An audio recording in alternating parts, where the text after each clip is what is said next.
Assalamualaikum warahmatullahi wabarakatuh. Halo Sobat WK dimanapun Anda berada. Senang berjumpa dengan Sobat WK. Saat ini saya berada di wilayah Polda Metro Jaya.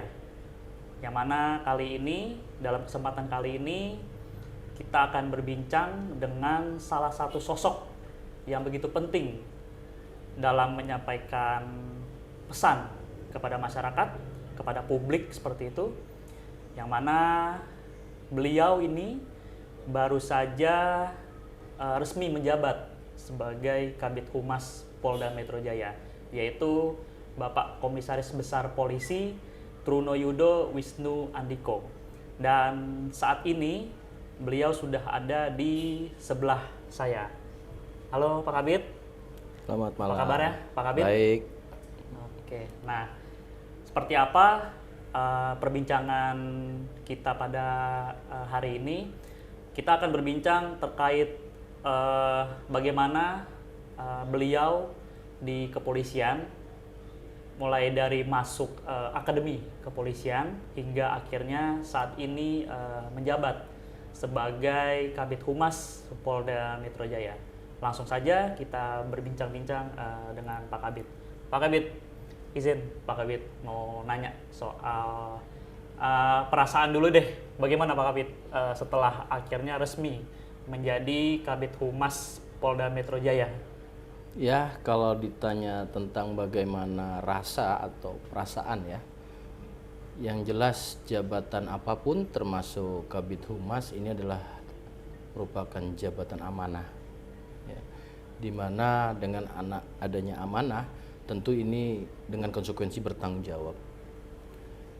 Dalam proses untuk memahami suatu jabatan, tentu kompetensinya adalah pribadi saya yang lebih tahu, dan tentunya kalau dikatakan tadi penting, justru konsekuensi dari beban amanah yang diberikan ini tidaklah ringan.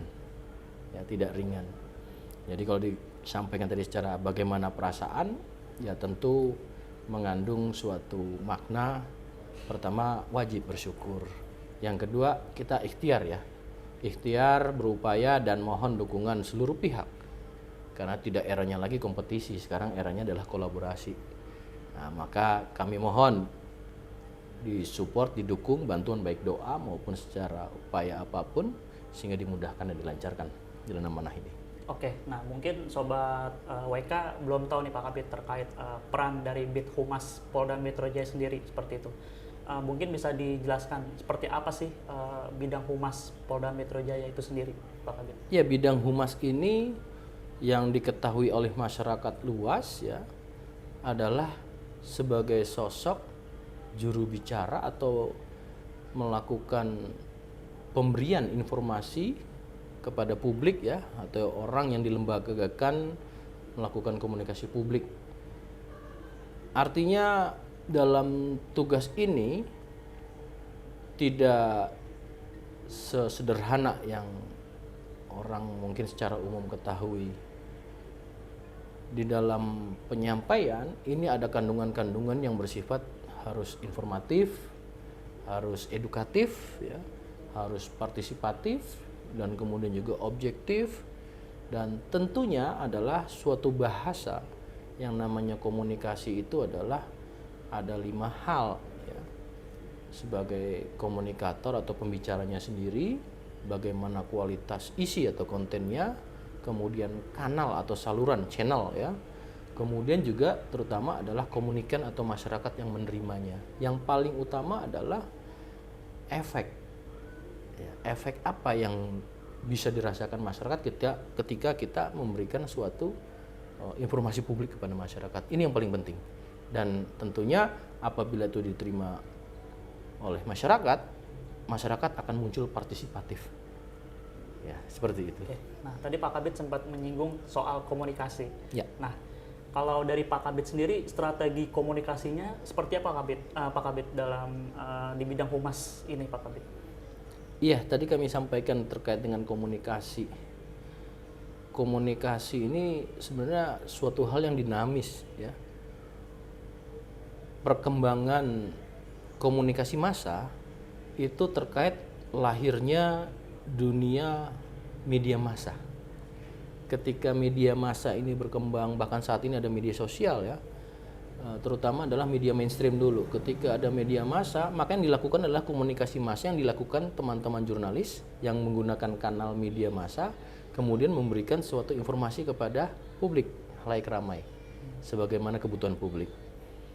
Nah, komunikasi di institusi Polri, khususnya di Polda Metro Jaya, ini adalah komunikasi publik. Dikandung maksud komunikasi publik adalah saya sebagai orang yang dilembagakan untuk melakukan komunikasi publik kepada masyarakat, di mana dalam institusi ini termaktub di dalamnya adalah akuntabilitas.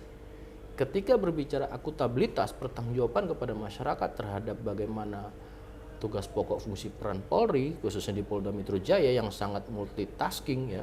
Di situ harus melakukan Harkamtibmas, melindungi, melayani, mengayomi, dan juga melakukan penegakan hukum. Nah, maka dituntut begitu fleksibel dan dinamisnya melakukan komunikasi publik seperti itu. Oke. Nah, kalau boleh tahu Pak Kabid, sebelum Pak Kabid menjadi Kabid Humas Polda Metro Jaya ini, mungkin bisa diceritakan dulu sebelumnya sudah menjabat sebagai apa gitu Pak Kabid, mungkin bisa diceritakan. Iya, sebelumnya kami di Divisi Humas ya, sebagai salah satu kabak di Biro Multimedia Divisi Humas Polri, dan sebelumnya lagi juga alhamdulillah dipercaya sebelumnya pernah juga Kabid Humas di Polda Jawa Timur, dan juga sebelumnya lagi ada di Polda Jawa Barat juga selaku Kabid Humas. Artinya dengan mengisi struktur jabatan-jabatan tersebut, ini adalah suatu hal yang memang harus dipertanggungjawabkan, khususnya untuk melakukan komunikasi publik yang lebih baik. Dalam intensitas melakukan komunikasi publik ini, kita perlu mengisi di seluruh kanal-kanal ya, baik media mainstream tadi saya sampaikan, juga ada juga media sosial. Nah, maka jabatan-jabatan ini tanpa dukungan dari rekan-rekan media tentunya tidaklah berarti juga ya, termasuk bagaimana partisipasi elemen seluruh stakeholder masyarakat. Ini juga tadi saya sampaikan, kita harus kolaboratif, partisipatif, dan bahkan juga akomodatif. Kita juga kadang mengakomodir. Maka program-program seperti Polda Metro Jaya ini saat ini ada yang namanya Jumat Curhat, namanya Jumat. Ya. Tetapi tidak berarti harus hari Jumat dilakukan, bisa Senin, Selasa, Rabu, Kamis, Jumat sendiri maupun Sabtu dan Minggu. Artinya tidak ada batasan untuk mengakomodir sebagai akomodatif, multitasking tadi ya, dalam hal perlindungan, pengayoman, dan pelayanan sampai dengan penegakan hukum maupun Harkamtibmas. Seperti itu. Artinya bisa setiap hari, Betul. kapanpun itu ya Pak Kabid ya? Betul.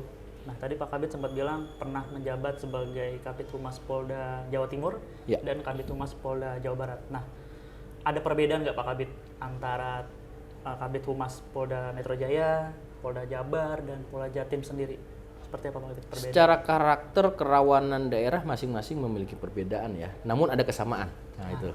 menarik. Yang mungkin kita cari adalah kesamaannya. Kesamaannya masyarakat seluruh Indonesia itu memiliki satu karakter bergotong royong.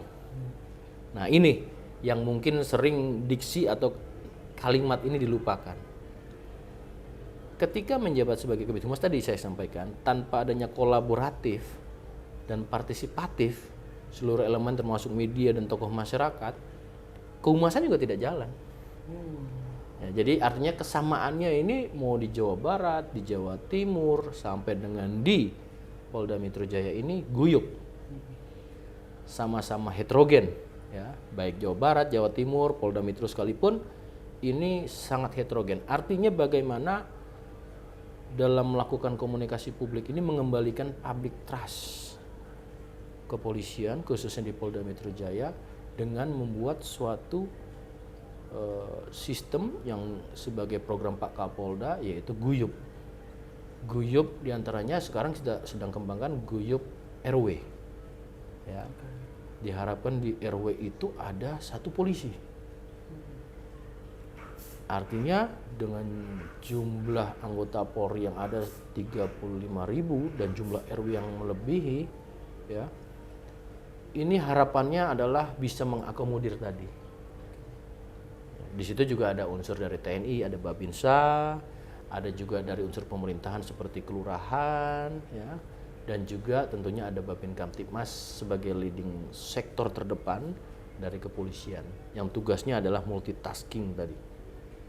Dia harus hadir, datang, ya, terus melihat, mendengar, mencatat, dan yang paling penting terakhir adalah mampu memecahkan persoalan atau masalah yang ada di masyarakat.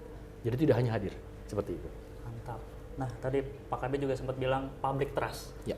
Ini isu yang menarik nih, karena kita tahu kan sebelum-sebelumnya institusi Polri ini sempat tercoreng dengan kasus-kasus tertentu seperti itu Pak Kabit. Nah, bagaimana kalau dari Polda Metro Jaya sendiri upaya untuk melakukan perbaikan terhadap nama baik dari institusi Polri ini terutama di wilayah Polda Metro Jaya sendiri, Pak Kabit, bisa dijelaskan? Ya, yang pertama sudah jelas dari pimpinan Polri, ya, ada beberapa hal yang sudah sering kita dengar. Pertama, Polri tidak anti kritik, artinya menerima kritikan dari masyarakat. Banyak event-event, banyak kegiatan-kegiatan yang dilaksanakan seperti lomba mural, di mana para seniman mural memberikan suatu ekspresinya melalui seni untuk memberikan kritikan untuk membangun kepada Polri. Itu salah satunya. Juga ada memberi atau membuat surat kepada pimpinan Polri juga untuk memberikan suatu masukan. Kemudian juga bahkan ada lomba yang namanya unjuk rasa yang betul-betul tertib sesuai dengan sebagaimana peraturan perundang-undangan yang berlaku. Karena pada prinsipnya mengemukakan pendapat di muka umum itu secara hak konstitusional diatur. Maka Polri dalam hal ini sebagai mitra harusnya yang akan memberikan perlindungan. Nah, bagaimana supaya mengembalikan public trust tersebut, ya? Artinya ketika ada konsekuensi kita tidak anti kritik, artinya Polri sangat terbuka untuk melakukan perubahan-perubahan yang lebih baik sehingga masyarakat lebih percaya kepada Polri. Yang ketiga juga ada yang namanya Polri Presisi, program Presisi Pak Kapolri.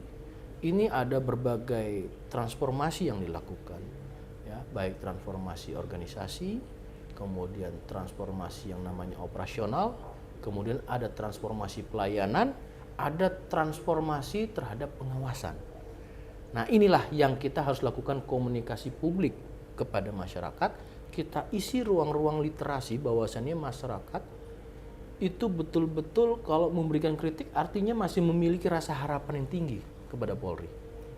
Kecuali masyarakat sudah tidak mau lagi memberikan. Mungkin justru kita sebaliknya, tidak diharapkan. Nah, public trust selagi itu memang masih deras kritisi untuk membangun, mengembalikan public trust Polri, ini ada rasa suatu harapan besar dan rasa sayang masyarakat terhadap Polri. Seperti itu.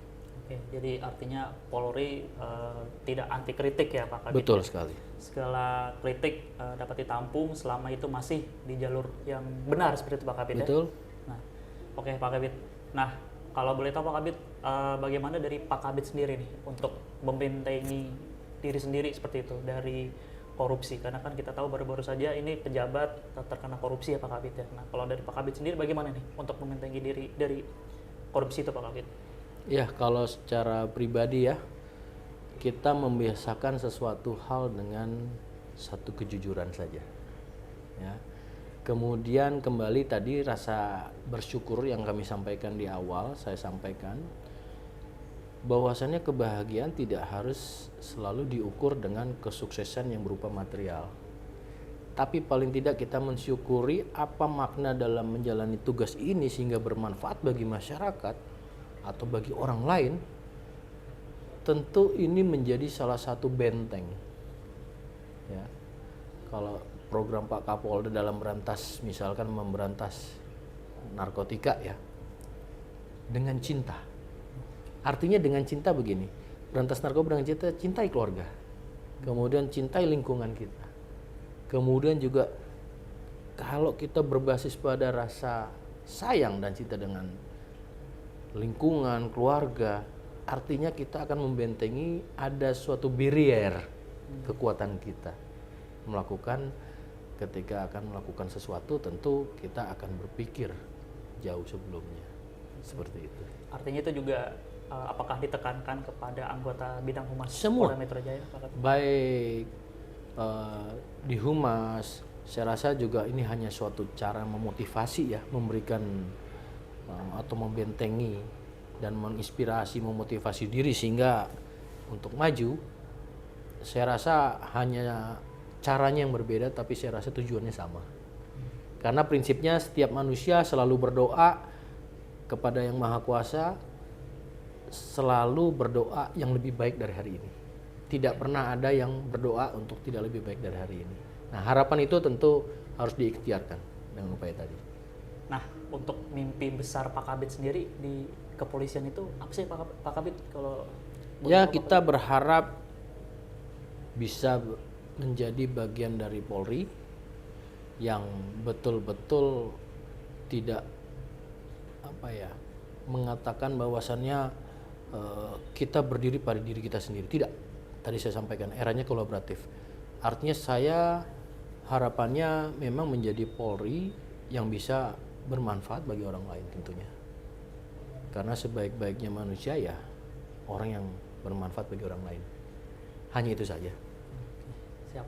Nah, Pak Kabit sendiri masuk Akpol tahun berapa? Saya pendidikan Akpol dimulai tahun 92 ketika saya baru lulus SMA tahun 92, tepatnya di SMA 47 Tanah Kusir sini di Jakarta. Saya langsung memasuki pendidikan selama 3 tahun, lulus di tahun 95 dan saya awali tugas saya berdinas di dulu namanya Polda Aceh, kemudian berubah menjadi Polda Nanggro Aceh Darussalam sekira tahun 1996 sampai dengan tahun 2003. Oke.